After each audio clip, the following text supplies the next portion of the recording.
اعوذ باللہ من الشیطان الرجیم وبه نستعين والصلاة والسلام على رسوله الكريم أما بعد أعوذ بالله من الشيطان الرجيم بسم الله الرحمن الرحيم. آج جو ہے ہم سورۃ الاعراف یہ ترتیب کے ناحیے سے قرآن میں 7ویں نمبر پر سورت ہے. کیا نام ہے سورت کا؟ سورۃ الاعراف. اور آپ کو بتا دوں یہ اعراف نام کیا ہے، اس تعلق سے مفسرین کے بہت سارے اقوال ہیں. اعراف ایک جگہ کا نام فلاں فلاں فلاں، لیکن اس میں راجح کیا ہے یہ سن لو کہ جب حشر کے میدان میں فیصلہ کیا جائے گا، بعض لوگ ایسے ہوں گے جن کی نیکیاں زیادہ رہیں گے، وہ کہاں چلے جائیں گے؟ جن کی نیکیاں زیادہ رہیں گے جنت میں جائیں. بعض رہیں گے جن کی نیکیاں جو ہے کم رہیں گی، گناہ زیادہ رہیں گے، وہ کہاں جائیں گے؟ جہنم میں. اب دیکھو مسئلہ یہاں آتا ہے جن کی نیکیاں بھی برابر اور برائیاں بھی برابر، نیکیاں بھی برابر اور برائیاں بھی برابر، ایسے لوگ کہاں جائیں گے؟ تو اس کے لیے مفسرین نے لکھا ہے یہ اعراف جو جنت اور جہنم کے درمیان رہنے والوں کے بارے میں گفتگو ذکر ہے اس صورت میں، گویا وہ ایک جگہ ایسی ہے جہاں پر ویسے لوگوں کو داخلہ کیا جائے گا اور کچھ مدت بعد انہیں جنت میں بھیج دیا جائے گا. یہ کیا ہے؟ اس جگہ کا نام کیا ہے؟ اعراف. اور وہی اعراف اس نام سے سورت کا نمبر کیا ہے؟ 7ویں نمبر پر یہ سورت ہے. اور اس سورت میں تقریباً 206 آیتیں ہیں اور تقریباً 20 پر 4 رکوع ہے. اور یہ سورت مکے میں نازل ہوئی تھی. اور آپ کو معلوم ہونا چاہیے یہ سورت جو مکے میں نازل ہوئی کون سے وقت میں نازل ہوئی؟ جب پیارے نبی صلی اللہ علیہ وسلم اور اصحاب ابو بکر صدیق رضی اللہ عنہ یہاں ہجرت کے منصوبے بنا رہے تھے. وہاں مشرکین پیارے نبی صلی اللہ علیہ وسلم کو اور اہل ایمان کو زمین سے نیست و نابود کرنے کی سازش کر رہے تھے. ایسے موقع پر یہ سورت نازل ہوئی. اور اس سورت میں تقریباً قرآن جب پڑھتے جائیں گے یہ پہلا سورت ہے اور یہ پہلی جو ہے سورت ہے جس میں سجدے کا ذکر ہے. سجدہ کیا ہے؟ سجدہ تلاوت. بندہ جب تلاوت کرتا ہے وہ آیت پر پہنچ جائے اسے چاہیے کہ وہاں پر سجدہ کرے. نماز میں پڑھ رہے ہیں اس آیت سے گزر ہو، بندے کو حکم کیا ہے کہ فوراً جو ہے سجدہ کرے. یہ سورت میں سجدہ تلاوت جو ذکر ہے سب سے پہلا سجدہ اسی سورت میں ذکر ہے.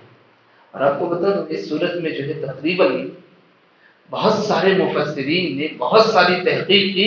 یہاں تک کہ بعض لوگوں نے اتنی بھی تحقیق کی اس سورت میں 3320 مکمل کلمات استعمال ہوئے ہیں، 14240 پر 5 حروف استعمال ہوئے ہیں. یعنی اس سورت کے تعلق سے مفسرین نے اتنی بھی باریکی سے تحقیق کی کہ سورت کے الفاظ کتنے ہیں، سورت کے اعراب کتنے ہیں اور یہ سورت کے نقطے کتنے ہیں یہ بھی تحقیق ہوئی. تو یہ بڑا جو ہے معنی خیز اور ایک مومن کے لیے حوصلہ دینے والی سورت ہے. کیوں؟ کیونکہ اس وقت میں یہ سورت نازل ہوئی ہے جس وقت میں مشرکین قتل کی سازش کر رہے تھے اور پیارے نبی صلی اللہ علیہ وسلم وہاں اپنی جان کو بچا کر کے نکلنا تھا. ایسے موقع پر یہ سورت نازل ہوئی ہے. اس سورت کی ابتدا الف لام میم صاد حروف مقطعات سے ہوئی ہے اور اس کے بعد اللہ نے کہا یہ کتاب نازل ہوئی ہے ان لوگوں کے لیے ہدایت ہے جن کے دلوں میں حرج نہیں. حرج کل ہم پڑھے تھے، بعض ہوتے ہیں جنہیں اسلام پر چلنے کے لیے حرج ہوتی ہے، تکلیف ہوتی ہے، سینہ سکڑ جاتا ہے. اللہ نے کہا اللہ نے تمہیں جو باتیں دی ہیں ان راستوں پر چلے جاؤ، اللہ کے راستوں پر چلے جاؤ. اللہ کے علاوہ، اللہ کی کتاب، اللہ کے رسول کے علاوہ کوئی بڑا بندہ بندوں میں سے جناتوں میں سے کوئی ایسا نہیں ہو سکتا جو اللہ رسول کے طریقے سے ہٹ کر کے تمہیں کوئی اور راستہ بتا دے اور وہ راستہ تمہیں کامیابی کی طرف لے کر جائے. کوئی راستہ نہیں. کامیاب ہونا ہے اللہ اور اس کے رسول کے طریقے پر آ جانا ہے. ہاں زندگی گزارو گے تم اپنے اعمال میں وزن پیدا کرو. اللہ نے کہا والوزن یومئذ الحق، وہ حق کا دن ہے جس دن وزن سے تمہارا فیصلہ کیا جائے. کیا وزن؟ نیکیوں میں زیادتی کرنا، نیکیوں میں آگے بڑھنا. انفرادی نیکی، اجتماعی نیکی اور سماجی نیکی، یہ ساری نیکیاں ہیں. سب میں جو ہے آگے بڑھ کر کے بندہ اپنے اعمال نامے کو نیکیوں سے وزن کرے گا. اللہ نے کہا اس دن جو فیصلہ ہوگا حق کا دن ہوگا، نیکیاں جتنی وزنی ہوگی تمہارے لیے اتنا بہتر فیصلہ ہوگا. فمن ثقلت موازینہ فاولئک هم المفلحون، جن کی نیکیاں بھاری ہو جائیں گی وہ لوگ کامیاب ہو جائیں گے. رہی بات فمن خفت موازینہ، جن کی نیکیاں کمزور رہیں گی، جن کے اعمال نامے میں نیکیاں کچھ وزن نہیں رکھیں گی، اللہ نے کہا اولئک الذین خسروا، یہ لوگ خسارہ اٹھائیں گے. کیسا خسارہ؟ انفسہم، اپنے نفسوں پر خسارہ اٹھائیں گے. بما کانوا بآیاتنا یظلمون، وجہ یہ کہ اللہ کی آیتوں پر انہوں نے ظلم کیا. اللہ کی آیتوں کو چھوڑ کر کے دوسرے کوئی نیک بندہ، زاہد، عابد جسے سمجھ کر کے اس کے راستے پر چل رہے. اللہ ہم سب کو قرآن اور حدیث کے راستے پر چلنے کی توفیق نصیب فرمائے، آمین. اس کے بعد اس سورت میں تقریباً جو باتیں ذکر ہوئی ہیں انبیاء کی باتیں ذکر ہوئی ہیں. میں نے کہا یہ سورت جو نازل ہوئی، اس سورت میں پیارے نبی صلی اللہ علیہ وسلم کو ہمت دینا تھا، حوصلہ دینا تھا کہ مشرکین چاہے کتنی بھی سازش کر لیں، نجات دینے والی ذات کون ہے؟ اللہ. مشرکین چاہے کتنی بھی سازش کر لے، اس سازش کے خلاف کون ہے؟ اللہ. یہ پہلے نبی صلی اللہ علیہ وسلم کو ہمت اور حوصلہ دینے والی صورت ہے. اور یہ حوصلہ صرف باتوں سے نہیں، اللہ نے اس صورت میں جو وزن کے تعلق سے جیسے ہی بات ختم ہوتی ہے انسان کی تخلیق کو یاد کرایا اللہ نے کہ ہم نے ایک جان سے جو ہے پوری زمین میں آدم کو پھیلائے، آدم کی نسلوں کو پھیلائے، آدم کی ذریت کو پھیلائے. ہم نے جو ہے سجدے کا حکم دیا، فرشتوں نے کیا، شیطان نے نہیں کیا. یہ پوری باتیں جو ہے اللہ نے ذکر کرتے ہوئے اور کہا جو اپنے نفس پر ظلم کرتا ہے اس کا مزہ ہم چکھائیں گے، جو اللہ کے راستے پر آ جائے ہم اسے نجات دیں گے. تمہارے باپ آدم شیطان کے وساوس کی وجہ سے، شیطان کے وساوس کی وجہ سے ممنوع درخت، جو درخت سے قریب جانے سے منع ہوا وہاں چلے گئے.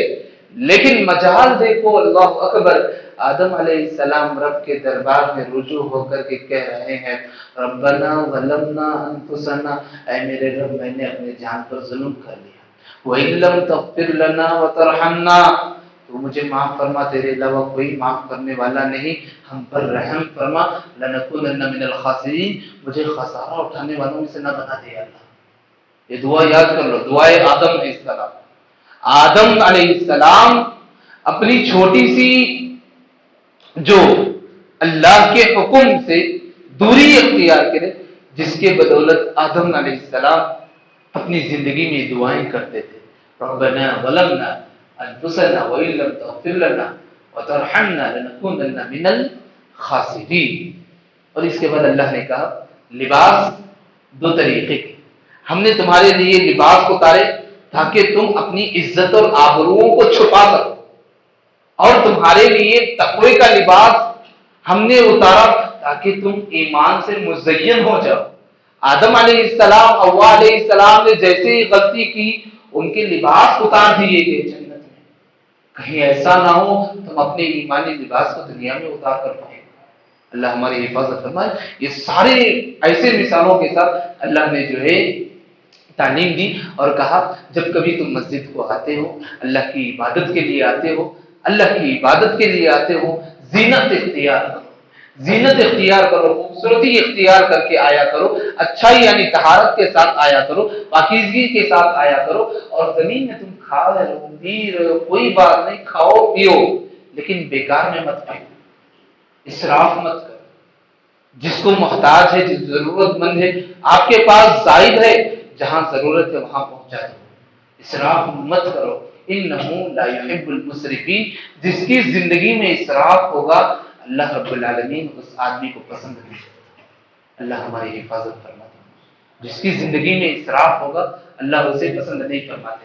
اس کے بعد اللہ رب العالمین نے آدم علیہ السلام کا قصہ جیسے ہی شروع ہوا، مکمل قصہ تفصیل کے ساتھ، اب تک بقرہ اس ساری صورتوں میں ہم مختصر پڑھتے آ رہے ہیں، لیکن اس صورت میں پورے تفصیل کے ساتھ جو ہے انبیاء کے سارے واقعات کا ذکر ہے۔ آپ کو بتا دوں، نوح علیہ السلام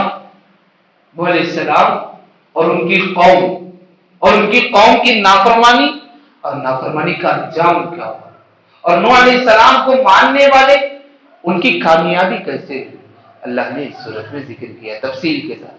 اسی طریقے سے ہود علیہ السلام کی دعوت، ہود علیہ السلام اپنی قوم میں گئے، قوم کو دعوت دی، لیکن قوم والے جو ہے قوم عاد، ان کی قوم کا نام کیا نام ہے؟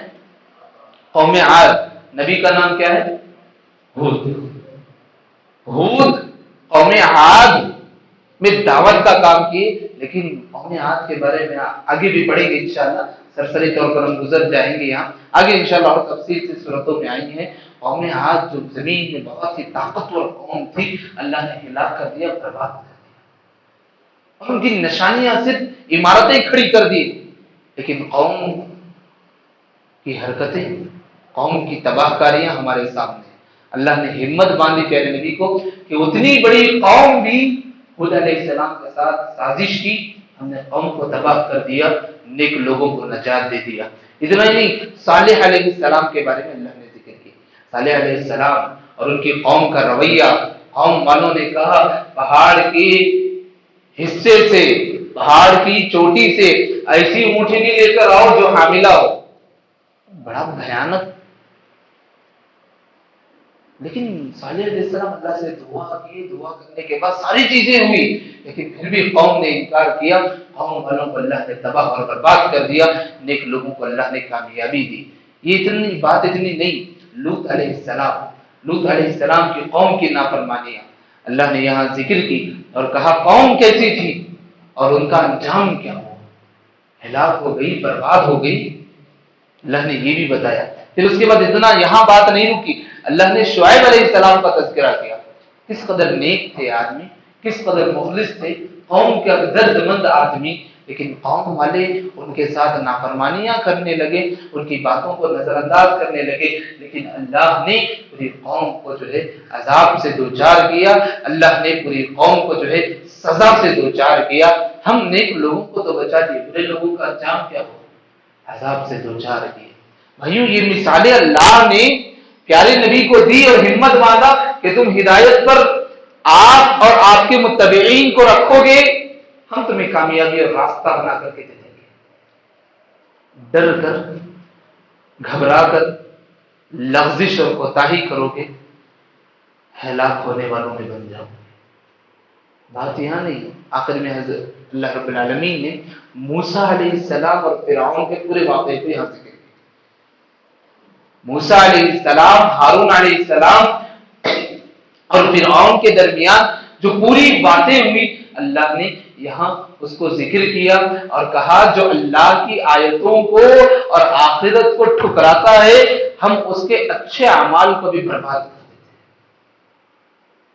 اس کے اچھے اعمال کو بھی ہم برباد کر دیتے ہیں۔ لہذا ہمیں اللہ کی آیتوں پر ایمان ہونا ہے اور آخرت پر ہمارا ایمان ہونا ہے۔ اور موسیٰ علیہ السلام کیا تھے؟ بنی اسرائیل اور قبطیوں کو لے کر کے آگے بڑھ رہے تھے۔ فرعون اتنے بڑے لشکر والا، اتنے مال جائیداد والا، ہم نے اس کا انجام کیا کیا؟ تباہ اور برباد کر دیا۔ پیارے نبی صلی اللہ علیہ وسلم کو یہ جو باتیں اللہ نے ہمت والی باتیں عطا کی، تاکہ جو ہے ہجرت کے لیے اور قوم میں دعوت اللہ کے لیے پیارے نبی صلی اللہ علیہ وسلم کے لیے آسانیاں پیدا ہو جائے۔ بھائیوں، یہ پیغام، یہ باتیں صرف پیارے نبی صلی اللہ علیہ وسلم تک نہیں، یہ اللہ کا پیغام پوری امت کے لیے، ہر دور، ہر سماج اور ہر زمانے اور ہر صدی میں اسلام پر انگلیاں اٹھانے والے آئیں گے، نیک لوگ گھبرائیں گے، بعض لوگ منافقت کی چالیں چلیں گی، لیکن ہمارے لیے یہ باتیں عمل اور یاد رکھنے والی باتیں ہیں، تاکہ ہم ہدایت پر رہیں گے تو اللہ اور اس کے رسول کی جانب سے ہمیں کامیابی نصیب ہوگی، جس طریقے سے دیگر رسولوں کو کامیابی ملی۔ اگر ہم ہمت کو ہار کر، حوصلے کھو کر کے زندگی گزاریں گے، وہی انجام ہوگا جو نوح علیہ السلام کا بیٹا بھی ہمت کو ہار دیا تھا، ابراہیم علیہ السلام کے باپ بھی ہمت کو ہار دیا تھا، لوط علیہ السلام کی بیوی یہ بھی ہمت ہار کر کے قوم والوں کے ساتھ ہو گئی تھی۔ جن کے گھروں میں نبوت آئی ان کے گھر والے ہمت ہارے، انجام کیا ہوا؟ ہلاک ہونے والوں میں سے۔ اللہ ہم سب کو ایمان کامل نصیب فرما دے، اللہ ہم سب کو اللہ کا جو پیغام ہے، اللہ کی جو باتیں ہیں، ان باتوں کو جان کر عمل کرنے کی توفیق نصیب فرما دے۔ اللہ رب العالمین ہمیں ہمت دے، حوصلہ دے، طاقت دے کہ جب تک ہم زندگی گزارے ایمان والی زندگی نصیب فرما دے، اور جب ہم موت کے قریب ہو اور موت سے ہماری ملاقات ہو، اللہ رب العالمین ہمیں کلمے والی موت نصیب فرما دے، اور جب ہمارے بارے میں فیصلہ ہو یا رب العالمین ہمیں بغیر حساب اور کتاب کے جنت الفردوس میں اعلیٰ مقام نصیب فرما دے، آمین یا رب العالمین۔ انشاءاللہ سورۃ الاعراف کی بس مختصر باتیں ہم نے آج سنی، انشاءاللہ کل جو ہے سورۃ الانفال، انفال کیا ہے اس کی تفصیلات کیا ہے انشاءاللہ کل سنیں گے۔ اللہ رب العالمین ہمیں کہنے سننے زیادہ عمل کی توفیق نصیب فرما دے، اور جو باتیں سیکھے ہیں ان باتوں کو یاد رکھنے کی اللہ میں توفیق نصیب فرما دے۔ اللہ جو ہے ان ساری باتوں کو ذہن نشین کرنے کے اللہ میں توفیق نصیب فرما دے، آمین یا رب العالمین۔ سبحانک اللہم بحمدک، اشہد ان لا الہ الا انت، استغفرک واتوب الیک۔